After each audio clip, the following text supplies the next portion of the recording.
Good morning. This is Tina Sullivan at Sikich. I want to welcome you to our Tax Planning and Secure Act updates for the construction industry. During the program, we will have some polling questions if you are interested in receiving CPE, and we welcome you to submit questions throughout the presentation in the chat in the question feature. We will be recording today's presentation, and after the presentation, you will have availability to the recording and to the slide handouts. Thanks for joining us today, and I would like to introduce our first presenter, my partner in the construction and real estate vertical, Laura Cope. Thank you, Tina. Okay. So what I'm going to talk about today is tax planning under the Biden administration. And it's maybe appropriate since today is Inauguration Day. So go to one more slide, sorry. There we go, thank you. So what I'm going to start with is I'm going to cover some of the proposals and then talk about tax planning, both for individuals and for businesses. And we need to go back to my first slide, which is the individual tax rates.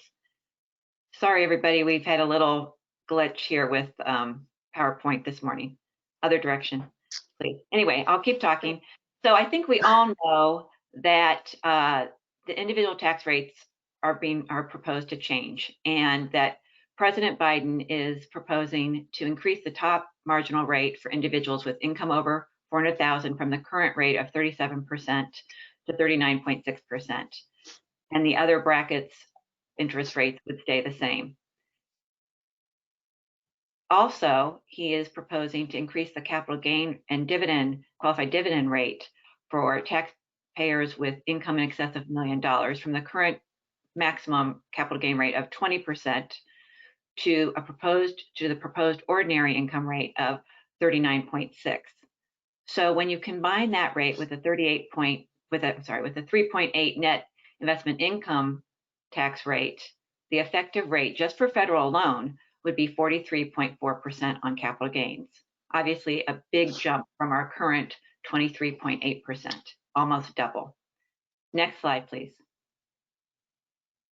In terms of itemized deductions, you might remember that under the Tax Cut and Jobs Act, the cap on state and local taxes was set at $10,000. President Biden is calling for the repeal of this cap, which is supported by a number of municipalities and state governments. But on top of that, he is proposing a cap on the benefit of itemized deductions for taxpayers with income over $400,000. Would be a cap of 28% of the benefit of the deduction. So what that means is for every $100 of allowable deductions, your tax liability could not be reduced by more than 28%. Additionally, under the Tax Cut and Jobs Act, the PEAS limitation was repealed until the end of 2025. However, President Biden would restore this limitation, which affects high-income taxpayers whose AGI exceeds certain thresholds. He is proposing that taxpayers with taxable income over $400,000 be subject again to the PEAS limitation, which basically disallows your itemized deductions based on 3% of your adjusted gross income up to 80%. So the combination of both this 28% limitation and the PEAS limitation increases taxes by 12.44% of the amount of the deduction for high income taxpayers. Next slide, please. I think we're all aware that President Biden has also proposed increasing the wages on which Social Security is assessed. That tax is a combined employer and employee rate of 12.4%, and for 2021, it's imposed on the first $142,800 of compensation. The plan is to impose that on wages over $400,000. So there'll be a gap between the $142,800 and $400,000 where no Social Security is is assessed, and then above 400,000, those taxpayers will pay an additional 12.4%. Since this cap of 42.8 is adjusted annually, and currently it's not sure if that 400,000 will be indexed or not, eventually this would mean all wages or earned income would be subject to Social Security tax. Finally, under the individual rules, there's a number of credits that Biden is proposing, not all of which are mentioned here, but one, which would be a new credit, would be a credit of up to $5,000 for informal caregivers of aging family members. He would expand the child independent care credit, which currently is about $2,100 for one child, to a maximum of $8,000 for one child or $16,000 for a family, and 50% of the credit would be refundable. That credit does phase out based on your income. There would be a housing tax credit of up to $15,000 for eligible first-time home buyers. And then for low-income renters, there would be a credit which would basically lower their rent and utilities to 30% of their monthly income.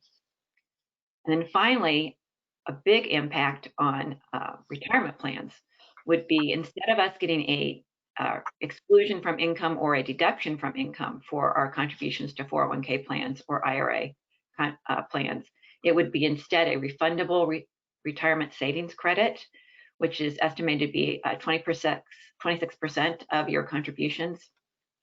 And why this would benefit lower taxpayers, it would impact high income taxpayers, who, remember, are going to be subject to 39.6% maximum tax bracket. So an exclusion is more beneficial to them than the credit. So it would impact and reduce the benefit of their contributions. So depending on how this credit works, it might be more beneficial for high income taxpayers to contribute to Roth 401ks or Roth IRAs. And then under estate tax planning, currently the exemption is almost $12 million for single, or $24 million for married taxpayers with maximum federal tax, estate tax of 40%. And this exemption is set to sunset at the beginning of 2016 to $5 million, which is what the exemption was prior to the to the Tax Cuts and Jobs Act. Biden is proposing to decrease the exemption to 3.5 million or 7 million for joint taxpayers, raising the top tax rate, the state tax rate, to 45%. In addition to that, he is proposing that we eliminate the step up in basis that we currently have. When somebody passes away, their assets are stepped up to fair market value at date of death, and that means that their heirs can then sell those assets and only pay tax on the difference between the selling price and the fair market value at the time of the decedent's death. Biden is proposing to either eliminate the step up or tax unrealized appreciation at death. So this could put a big burden, particularly on family-owned, closely held businesses, where they would have at 45% being taxed on the appreciation of the business. Plus, in general, people sometimes don't know the basis of securities that they bought many years ago.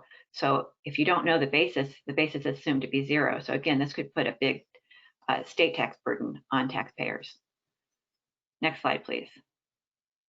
So in terms of tax planning ideas, it's always a good idea to review your succession plan. But I think particularly right now, since we don't know when the tax law will be effective, looking at your succession planning and determine if it's advantageous to accelerate ownership transfers, either from an estate or income tax standpoint, looking to whether you want to transfer it to children or transfer it to a management team. In most cases, you would, it would be from an estate standpoint if you would be transferring to your children. Income tax standpoint, if you're transferring to somebody other than your children. Also, under the CARES Act, net operating losses can be carried back for 2018 through 2020, can be carried back 5 years, which normally you would think would make sense because tax rates were higher 5 years ago. But you need to review and see if that really still is as advantageous to carry back, or should you carry forward the losses from those years due to the proposed tax increases. Should note that if you are waiving the loss carryback, you have to attach an election statement to your 2020 tax return. Under current law, it does make sense at times to bunch your itemized deductions, particularly your charitable giving, and that should still be considered under the new tax law if the P's limitation or the limited benefit rule applies, because it could be if you have a lower income year, you can get more benefit by bunching your itemized deductions versus a higher tax year where maybe they would be phased out.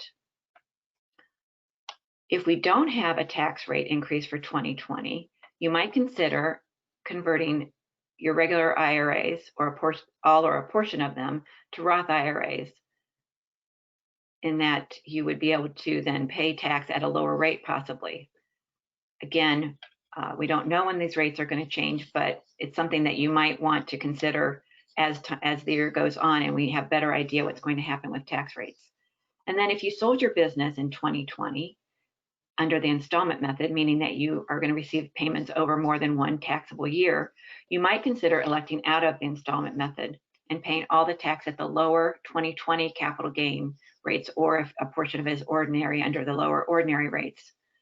If you think about when you sell your business, people tend to get millions of dollars for selling their business and have millions of dollars of capital gain. So you would qualify most likely in the year of sale of having a taxable income of over $1 million. So it might make sense to elect out of the installment method. To do that, you have to make the election on or before the due date, including extensions for filing your tax return in the year of sale. So one thought might be, if you did sell in 2020, extend your return and wait to see what happens with tax rates. From an estate planning standpoint, I already talked about succession planning, but maybe in general, it would be a good idea to review your estate plan and determine if additional transfers of wealth make sense due to the proposed lower exemption. And I do have clients that are making gifts right now, thinking that the exemption would not be retroactive and they could use up the exemption at the higher limits. All of us should be thinking about utilizing our annual gift amount of $15,000 currently per person to transfer assets to children and grandchildren. One idea I think of is to gift money to children and grandchildren so they can make contributions to Roth IRAs, for example, or to pay education. And by the way, you can pay somebody's educational costs or medical costs directly, and that doesn't count towards your $15,000 annual gifting exclusion. Another estate planning technique are inter-family loans, where you can loan a family member money. Right now, interest rates are very low. Actually, the long-term rate, I just checked it for February, is under 2%.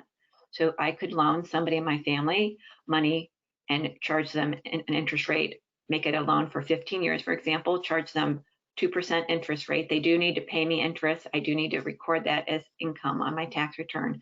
And then they can turn around and invest that money and have that money grow outside of my estate. You can also gift the loan to the beneficiary over time if you want to, using your annual gifting exemption of $15,000, or if you can forgive the loan all at once at some point in time using a part of your gift exemption, if that's what you choose to do. There's many other estate planning techniques that I don't have time to go into today, but some advanced ones would include using family limited liability companies, using grantor retained annuity trusts or intentionally defective grantor trusts, or if you're charitable minded, considering using charitable trusts to transfer assets to the next generation. So now going to business taxes. I'm sure we've all heard that Biden is planning to increase the corporate tax rate from 21% to 28%. It was 35% prior to the Tax Cut Act. I received an article today saying that Janet Yellen said in her Senate confirmation hearings that there is not a plan to increase corporate tax rates immediately due to the pandemic. So this particular change maybe we won't see in 2021. Another proposed change is to impose a new 15% alternative minimum tax on book income for corporations with at least $1 million in annual income. Biden also has some new credits that he's proposing, the new Made in America tax credit of 10% for activities that restore production, revitalize facilities to advance manufacturing employment or payroll. And hopefully this will create jobs for the construction industry if manufacturers decide to rehabilitate or build new manufacturing facilities. For high income taxpayers who have pass-through entity businesses, S corporations, partnerships, and sole proprietorships, Biden is planning to eliminate the QBI, qualified business income deduction, which is 20% of your qualified business income. He plans to eliminate that deduction for taxpayers with taxable income over 400,000. So I think you can see there's a theme. If you have income over 400,000, you're going to be hit quite hard with all these tax law changes. He's also proposing to eliminate Section 1231 like-kind exchanges, which will impact real estate developers. He wants to reform the opportunity zone tax incentives, feeling that too many opportunity zone projects are actually benefiting high-income people rather than low-income taxpayers. He wants to make the new market tax credit permanent, and he has a number of energy-related credits he's proposing. So some ideas for businesses. One thing which we've been doing since the Tax Cut and Job Act is reviewing method of accounting, because now under that act, more construction businesses can qualify for a alternative method of accounting rather than percentage completion, the cash method, completed contract, or accrual method accounting. So if you haven't reviewed your method accounting, you might want to do that and see what you might qualify for, and if it would help you maintain your income under this 400,000 threshold. You do have to consider the impact on alternative minimum tax. Another planning idea would be to review the form of entity you're using for business. So right now, depending on how your LLC is set up, or if you have a sole proprietorship, most of your income may be subject to self-employment, subject to the cap, the 142,800. If that cap goes away and you have self-employment income over 400,000, then you're going to have a lot more self-employment Social Security tax. So you might consider converting instead to an S corporation, where you can instead take a wage and you can limit your wages to keep them under the 400,000 and take higher distributions. And that is assuming that S corporation distributions don't become subject to Social Security tax. They currently are not, but there have been proposals in the past to subject distributions to Social Security.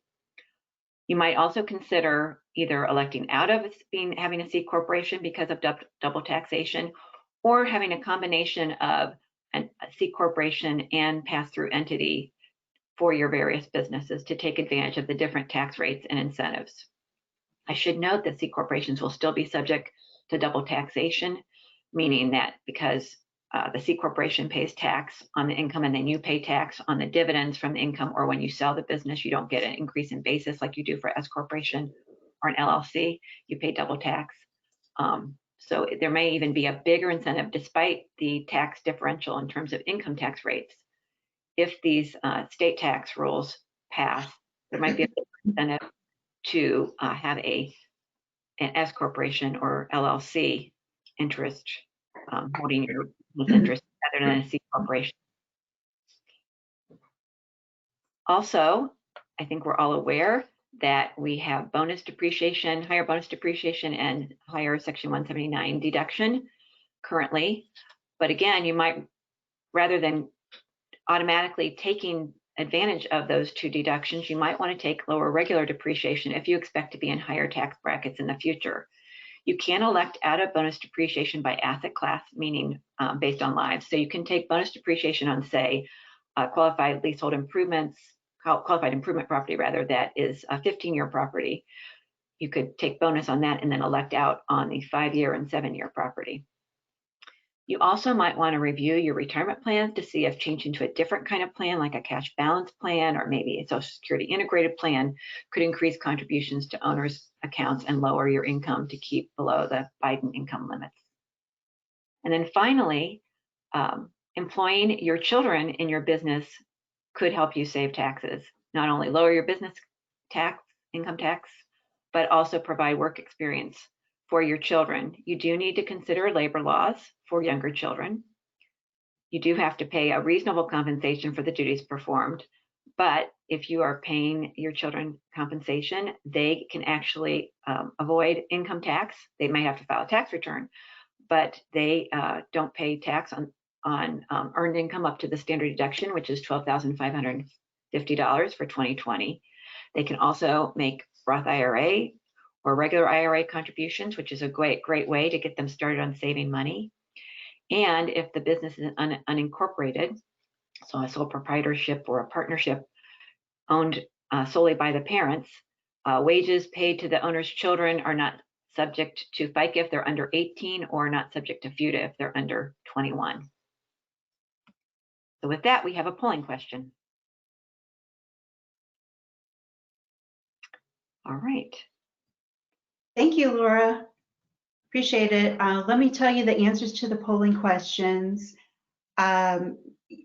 Overwhelmingly, yes, it will be costly to me, 83%, and 17% are unsure. There was no one that said no. Yeah, not surprised. And actually, because of the impact of corporate taxes, it does mean that actually most people will experience an increase in taxes, whether directly or indirectly, with the corporate tax rate increasing also. So thank you. Any questions, or are we waiting till the end? There is a question. Do you see it, Laura? I'm sorry, I do not see it. Would you mind reading? So here's the question. How likely is it that Biden's tax law changes would be retroactive to 1/1 of 21? Well, that's a very good question. And certainly we've got a lot of interest in that question also. I did read a National Law Review article that talked about this. And if you look historically, most changes have not been retroactive. And this article also said that it might be politically not good for the Democrats to make this retroactive, that they should give people time to get their affairs in order and make the law change effective 2022. I think also the pandemic has to be considered, although, as I mentioned, it is high income taxpayers who have not felt the effects of the pandemic probably quite as much that are being targeted. So the answer is not sure, but it seems that the general consensus is that maybe these will not be retroactive, but there's no guarantee. Thanks, Tina. Oh, you're welcome. Okay, now we're going to hear about the Secure Act and Secure Act 2.0 from Marie Marks. Hello, thank you. We're going to go through some exciting stuff now on the Secure Act. I'm not sure how much you are aware of the Secure Act and what has passed, but there are some really good things that affect you and your company as well as your participants. So we will go through some of those today, and hopefully my screen will work. So the Secure Act was passed in December 20th of 2019. It is currently in effect. And there's some really exciting things that have come about because of the Secure Act that we're going to run through. But I also want to talk about the Secure Act proposed 2.0. A lot of people don't realize that right now they're looking at how can we enhance this even further than what we currently have in place. So we're going to talk about both of them, what's currently in place, how it affects you, as well as what may be coming down the road. Plan establishment dates. This is really, really important. When you look at establishing a retirement plan, typically you had to have it in place. If you wanted one for 2020, you had to have it in place by 12/31/2020. And typically you had to have it in place by October 1st of 2020 to make sure you could meet all the requirements to have it rolled out to your participants.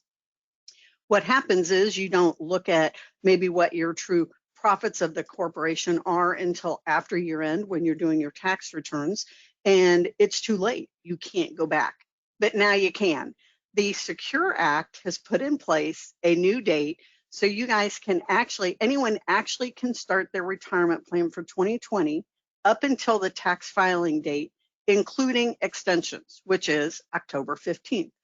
So as you're working with your tax advisor and you're looking at situations and you see a need and think maybe a profit sharing makes a lot of sense, you can reach out to us. We can help you now get that in place and help when you're actually looking at your current situation. I think this is a really good plus for this rule. The additional benefit is the small employer startup plan credits. And in the past, if you started a plan, you had a $500 credit, which was good, but not great.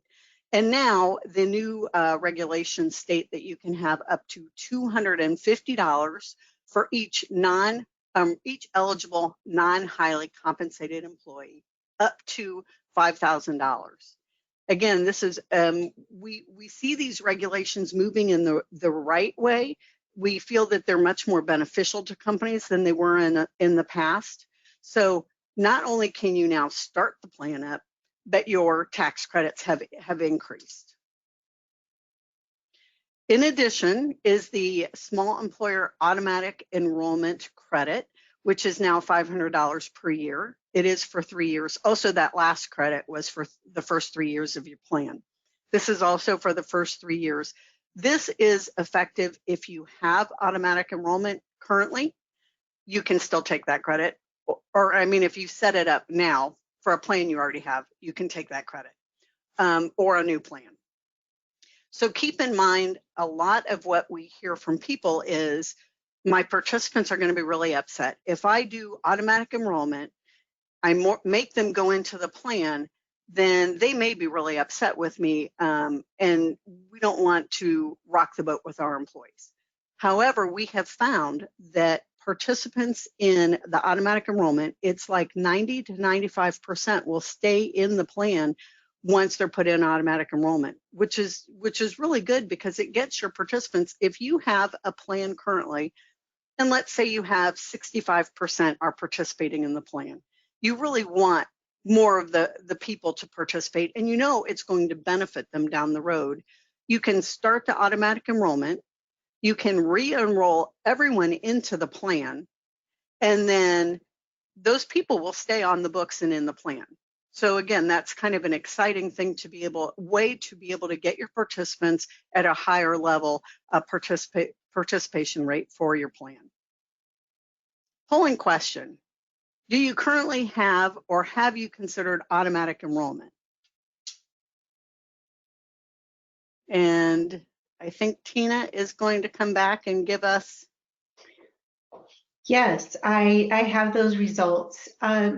17% currently have automatic enrollment. 17% have considered automatic enrollment, and 67% do not have and have not considered automatic enrollment. Okay, very good. Maria, we also got a question. Okay. Do the credits for a new plan apply if your old plan was a SEP IRA? There are some regulations on that, some guidelines. I do believe that the SEP is considered a plan and may not qualify totally. If you'd like to reach out to me at the end, you'll see my name and contact information. Then I can run it by some of our experts to make sure. But the last time I had checked, it did not qualify if you terminated the SEP and went into a 401k type or profit sharing plan. But we would want to make sure and get verification again for you. Thank you, Marie. Okay, so we're going to continue on. The Secure Act now we're talking about the Secure Act 2.0, which is the proposed. They may require that you have automatic enrollment for your plans, and it will be a provision allowing the contributions to be from 3 to 10%. So make sure that we don't know if that credit's going to be available. So if you are considering doing automatic enrollment, it may make sense in the next couple of years to go ahead and do it, get your $500 credit, get it in place. Again, we'll have to continue to watch, the proposal and see if they're going to keep that credit in place as they go forward. But typically when we have something that's required, they may take that credit away. The required minimum distributions. Again, this is another thing that we saw was very beneficial for the Secure Act. It used to be age 70 and a half years. that you had to take your RMD. They did move that to 72. Not great. It helped some. And again, it's going in the right direction. So we're pleased with some of these changes we've seen, but we would like this to be a little bit greater than we're seeing at the 70.5. And also on your current RMD, if you do not take your RMD, there is a 50% tax penalty for you in that scenario. So let's look at the Secure Act 2.0. So this is current, age 72 now, and it is proposed that it's going to move to age 75. Again, we're moving in the right direction. The other good benefit, if this passes, is that the penalty now will be reduced to 25% versus 50, which makes a lot of sense because the people that take their RMDs, and you can see by the age, they're going to be older. If you're older, then typically your mental capacities could be reduced. And let's say you're in your early 80s and you're doing your RMDs, you're still doing your stuff on your own, and you miss it. Now, a lot of companies will try to make sure you don't miss it, but if you do, a 50% penalty or even a 25% penalty can be pretty substantial. You know, we would like to see this go away totally. We don't know if that will ever happen, but again, we're moving in the right direction. Keep your eyes open, you know, and watch for this under the Secure Act 2.0. IRA benefit or making contributions. In the past, you could not do an IRA contribution if you were over age 70.5. Under the Secure Act, so currently under the Secure Act, there is no age limit. So if you have earned income and you want to make an IRA contribution, you now can, which is, again, we're seeing more benefits here in this area to help you to save for your retirement. Lost participants is another really big thing with the Department of Labor. If you have any lost participants on your books, make sure you go back and you try to find those participants. If you're working with a record keeper or even your TPA, your third-party administrator, talk to them about your lost participants. This is where the Department of Labor will come in right now if you're audited, and they will look at your lost participants, and they have made a lot of money in the last several years on fines and fees in the lost participants. They have really come down heavy on this. So your record keeper and your TPA can help tell you if they have something in place they're already trying to track for you. If they don't, they will have some ideas and some things that you can do to track down your lost participants and document it. Documenting it is really, really key. And here's what the proposal is, which we're really excited about. They are going to come up with the Federal Office of Retirement Lost Participants. Oh, what happened to my thing?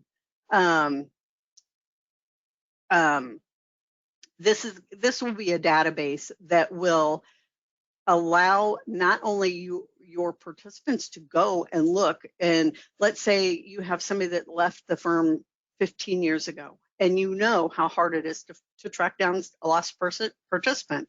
Well, this new database will now take the onus off of you as the company and really put it back on the participant, and allows them to actually go into this database and find anything. So if I was that employee, I left 15 years ago, I can actually go in and say, well, do I have any assets out there? Is there something maybe I could find it?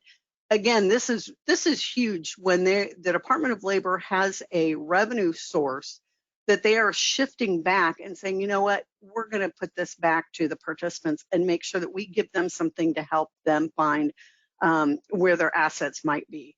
So we're hoping this for sure passes. I'm sure you'll get a lot of information, you know, come forward if it does. Eligibility for the long-term part-time employees is another big thing right now. If you have a part-time employee, they don't have to be in the plan. You've always been able to carve them out. But in the next 3 years, you will have to start tracking, which is what is important. So you need to start tracking now their eligibility. They have to be employed for 3 consecutive 12-month period. They have to have provided 500 hours, and they must meet the plan's minimum age requirement. This does not take effect until 2024. So it is in effect right now under the Secure Act that your long-term part-time employees will be a part of the plan.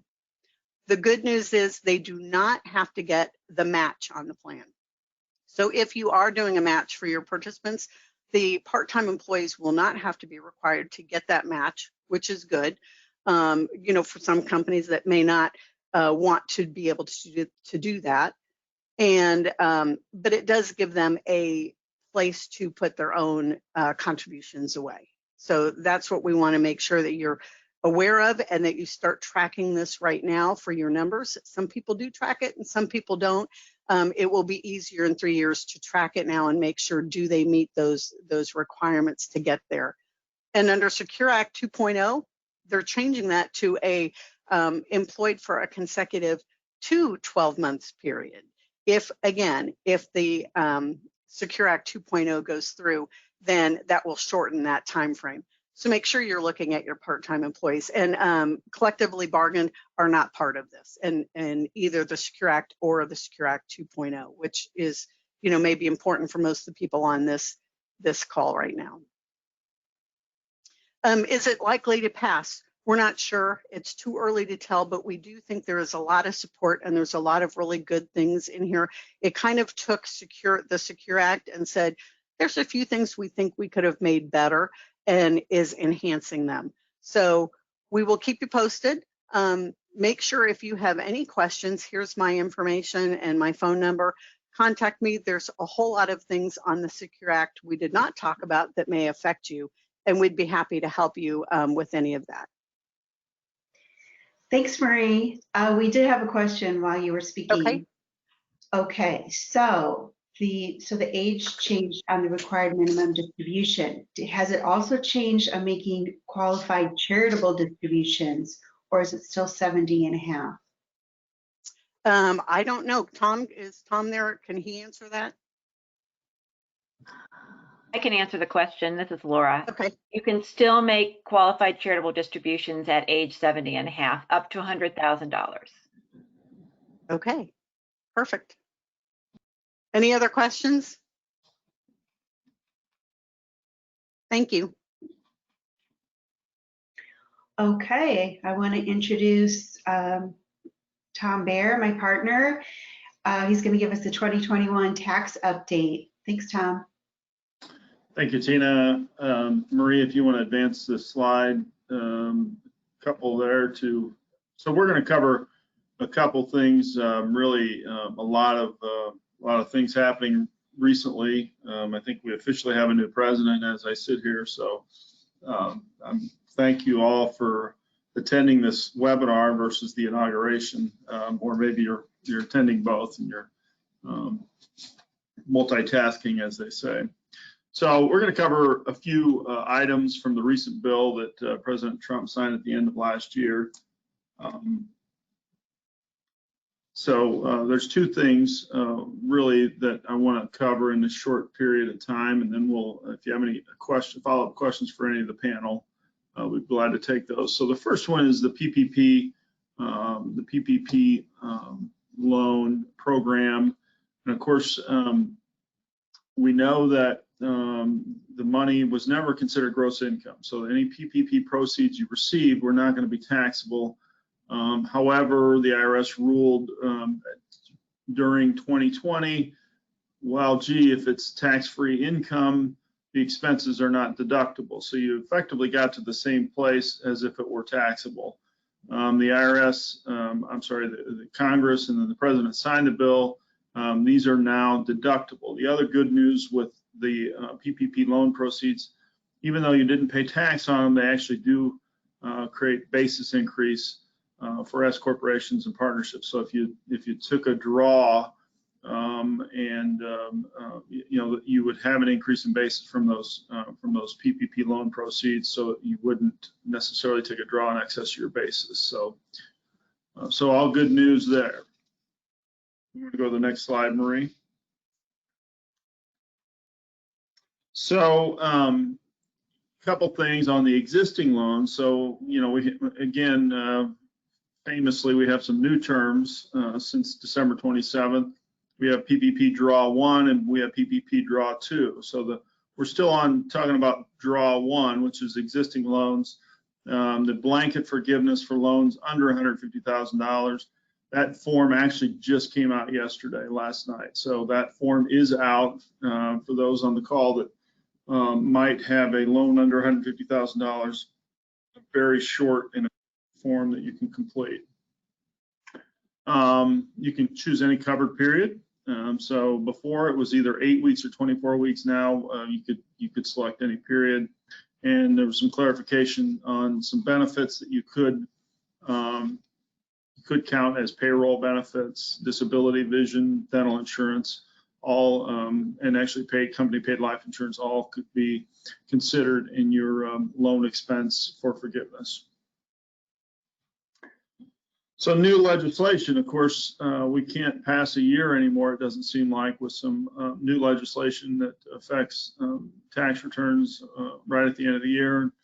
You know, in a year of a pandemic, we have a lot more than just tax legislation. We've got stimulus and so forth. So there were some additional expenses allowed that you can report as forgivable expenses. Really all, this list is really all things related to safety and sanitation around COVID, to try to mitigate the effects of COVID and the spread of COVID. So that was in the new legislation that was signed. So now we can talk about the second draw. The rules for PPP2 changed a bit, right? So eligibility now is tied to revenue. So if you had a calendar quarter in 2020 as compared to 2019, where you had a more than 25% reduction in revenue, you would qualify, okay? I was reading the application this morning. A lot of the same certifications are on there. So, you know, economic necessity is still something that you certify to. So read the loan application closely, but I just wanted to cover some of the major eligibility rules. Affiliates also count, right? So if you have what's defined as brother sister corporations in the tax code, so you know, review those rules with your advisor. But basically, if you have multiple entities, they could qualify as brother sister corporations. If you have one entity that has a huge increase in revenue and you have another one that has a huge decrease, you've got to look at those on a consolidated basis effectively. So we actually have some clients where this applies, and in some cases it's helpful, in some cases it's not. But so review those affiliate rules for the new PPP loan. You know, since the 25% reduction is important, you know, the question of, well, what's gross revenue?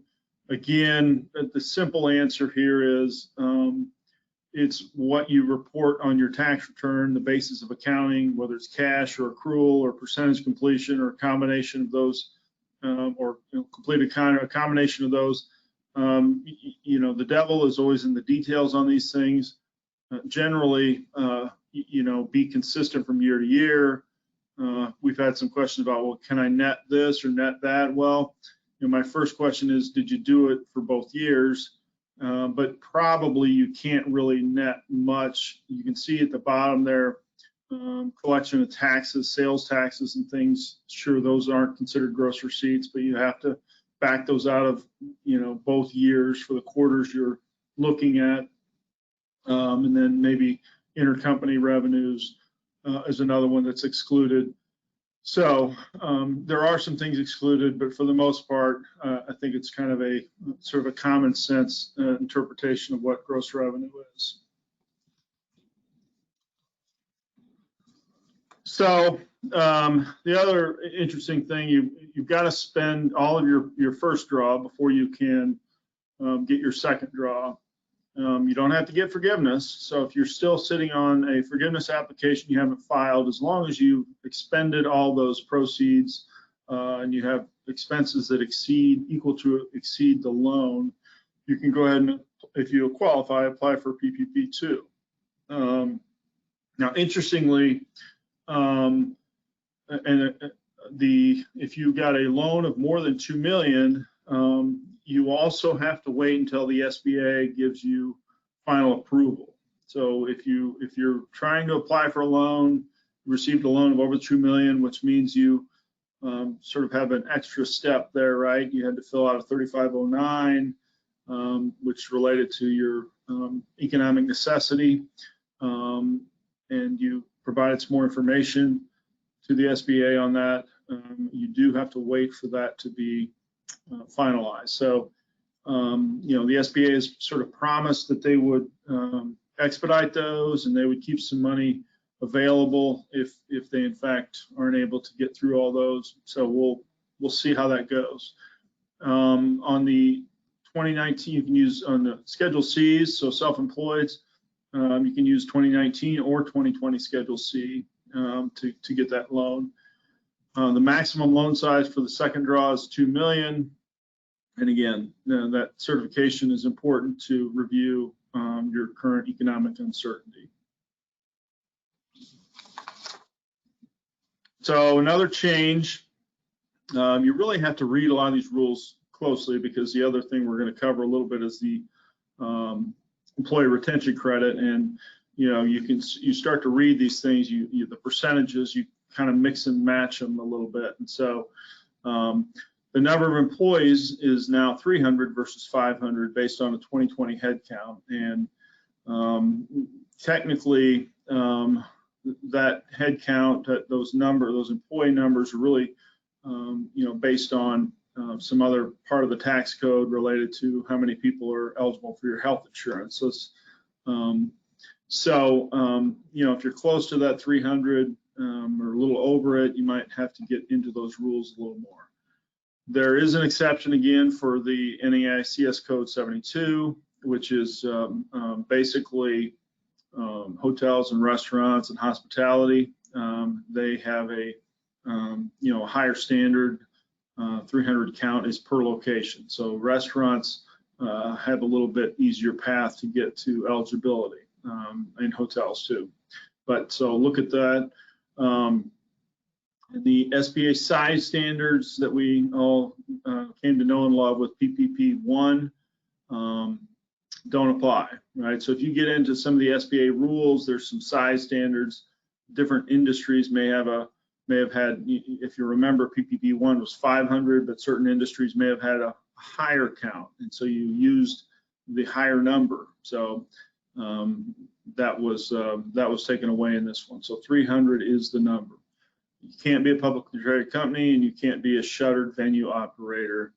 And then the other issue is you still get 2.5 times monthly payroll, except for that hotels and restaurants, NAICS code for hotels and restaurants. You actually get 3.5 times under PPP 2. Okay. So, polling question: do you plan to apply for PPP second draw? Okay, Tina, you want to give us the results real quick? Yes. Yes, answer 60%, no 40%. Okay, good. Well, that's interesting, 60-40. So, it's all just sort of happening now. The portal's opening up. We're starting to talk to clients about it and hearing how banks are approaching it.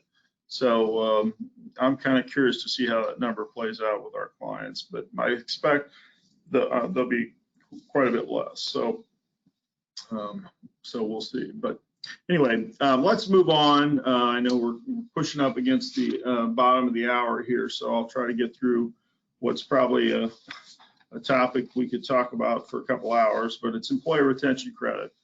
And what I want you to understand here is this could be a sleeper issue for you. There could be some retention dollars for 2020 that you could still capture. And then 2021, you want to look at those rules too. But the big thing that happened with the bill that Trump signed is in 2020, they changed the rules to say that if you got PPP money, you also now could qualify for employee retention credit. Okay. Well, how do you apply? Well, you have to meet one of these two criteria. Okay. the bottom criteria there on your slide, I will talk about first. It's a much more of a bright line test. You had a significant decline in revenue, in receipts, right? And you compare your quarters to 2019, right? So second quarter of 2020, you were forced to be shut down because you were because of government orders and you had no revenue.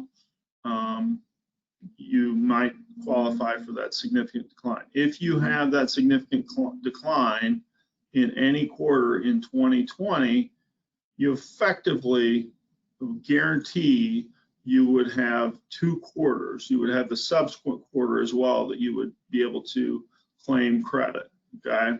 So the receipts test, the revenue test, is much easier to define, okay? The test that's a little grayer and might require a little more work is if you had fully, what's defined as fully or partially suspended operations, okay? What's that mean? Well, it's complicated, right? But if you are, and it depends on if you're essential or non-essential business, but effectively, if you were impacted by government order, okay, you might qualify, okay? So let's go to the next slide and kind of follow this thought process through. So not super clear on what this means. We have an article on our website that talks about what full or partial suspension means. The IRS did put some frequently asked questions out there.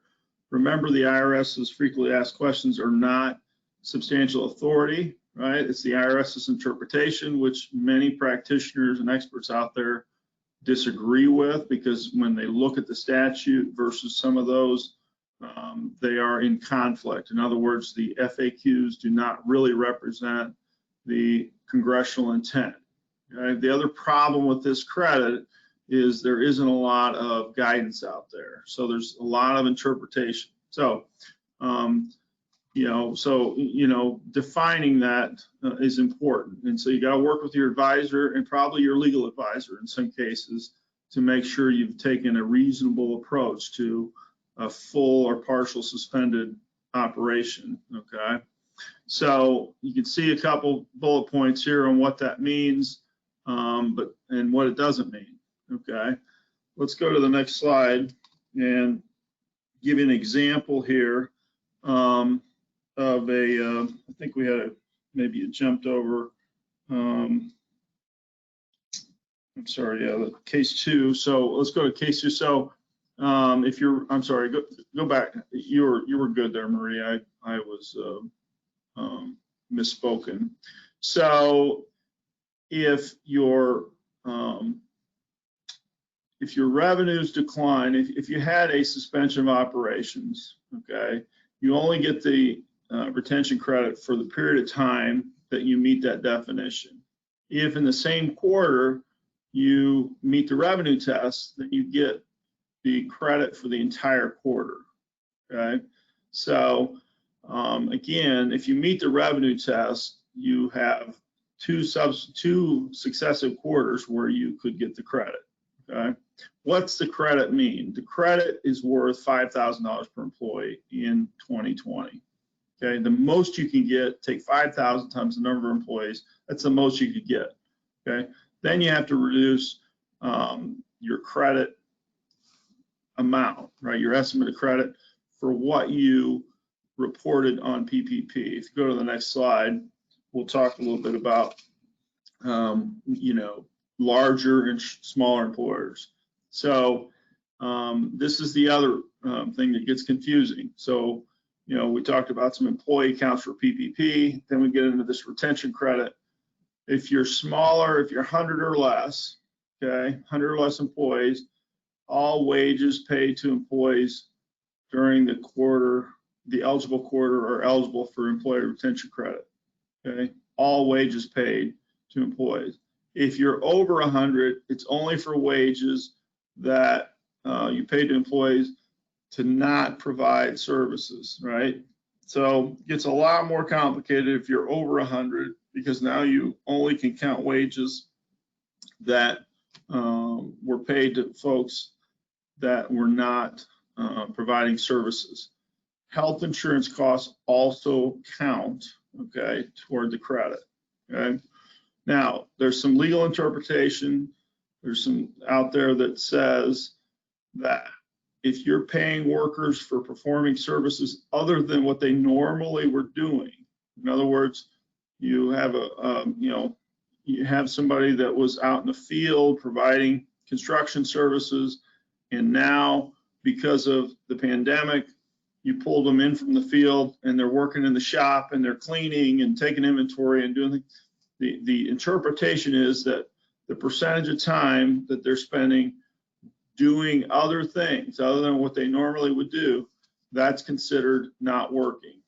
I have no opinion on that interpretation other than to say that that is being presented. So, you know, I would suggest you talk to your advisors about whether or not that interpretation is correct. However, if you think about it, and if you got a lot of employees and some of the time is either downtime or providing other services, right, taking inventories, cleaning, doing things, you're trying to keep them busy, there could be significant wages that could qualify under that interpretation, okay? So you can kind of start to see how this can be a little bit confusing. So let's go to the next slide, and I'll try to get through the rest of this here in the next couple minutes. So qualified wages, again, I said 5,000 per employee. You can't double dip, right? You can't double dip, so you can't count what you've already taken forgiveness on the PPP loan, severance wages. If you got credit for some of the sick leave wages, you can't count those either. Okay. Go to the next slide, please. Okay.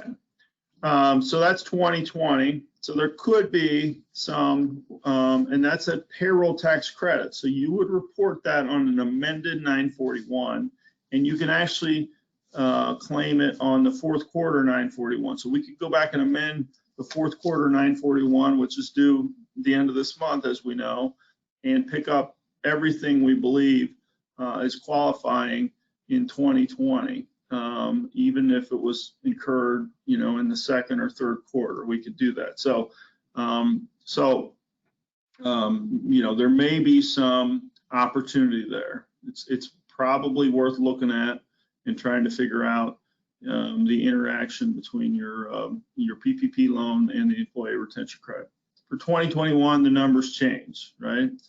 You can get up to $10,000 per employee per quarter, and for the first 2 quarters. So it expires at the end of June. So the credit, and I think with the anticipation that you know, that the pandemic hopefully is we're looking at it in the rearview mirror for the most part, right?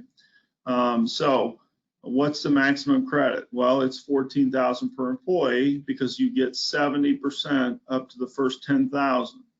Okay, so it was 50 up to the first 10,000 for the year in 2020. Now it's 70% per quarter. So up to 10,000 in wages per quarter, right? So you're talking about somebody that's making $40,000 a year or more, you get up to 70% of their first $10,000 per quarter. Okay, how do you qualify? You have to have a 20% reduction in revenue. The other thing, and I think that's on the next slide, but number 4, the employee threshold to be a small employer is now 500, right? So now anybody who's working for you, it's up to 500 employees. So if you have 120 employees, they're all working, you may qualify for the retention credit. Let's flip to the next slide, and you'll see you have to have a revenue reduction of more than 20%. Right? So again, it's the same test. It's either a revenue reduction of 20%, okay, or you have a full or partial suspension of operations, okay? So the revenue test is easier to hit, right, in any quarter. So for Q1 2021 employee retention credit eligibility, you can compare Q1 21 to 2019 Q1, or you can instead look at Q4 2020 versus Q4 2019 and apply for the advanced credit right now, right? Because think about it, a $7,000 credit on $10,000 of wages is going to be more than you would have paid on that person in payroll taxes, right? You probably, if somebody was at $10,000 a quarter, you're going to pay payroll taxes of what, $1,500, $1,600 on that person. So you can apply for an advanced credit. So if you look at Q4 2020 versus Q4 2019, you can get and you meet that 20% test, you qualify, right? Or if you have full or partial suspension of operation, you qualify. Let's go to the next slide. So a lot here, and I will tell you that, you know, and again, you've got to interplay this with PPP. So if you apply for PPP and you're looking at the retention credit, you got to consider you can't double dip, okay? So, and, you know, we're telling clients, you know, where there's difficult interpretations, where there's not a lot of guidance, you consult your legal advisor, okay? Okay, and the last thing I want to talk about is one slide left here. The tax extenders, Laura mentioned some of these. 179D was permanently extended, okay, and then some of these other credits that we commonly see. These aren't all of them. There are a lot of other credits that I'm not putting on here that we commonly see extended through either 2023 or 2025. And that kind of hits the high points of that bill and the some of the tax changes. And as you can see, you know, the retention credit and you know, even the PPP rules, they're a little bit complicated. Were there any questions, Tina, that we wanted to cover? Sure, there was one question. Are shareholder owners' wages eligible for the employee retention credit? Yes, they are, right? There are some limitations on other family members. So I think it's under code section 52I, if I'm not mistaken. You can count shareholders and spouses. I think other family members cannot be counted. There's some interpretation issues on that. So again, consult with your advisor, but yes, they are eligible. Okay, well, I think we're out of time today, and I just want to let you know that you will be receiving the recording from today along with the slides. And then within the slide presentation, there is contact information for each one of these presenters, and please feel free to reach out to any of them with questions that you may have. Thank you for attending today's webinar.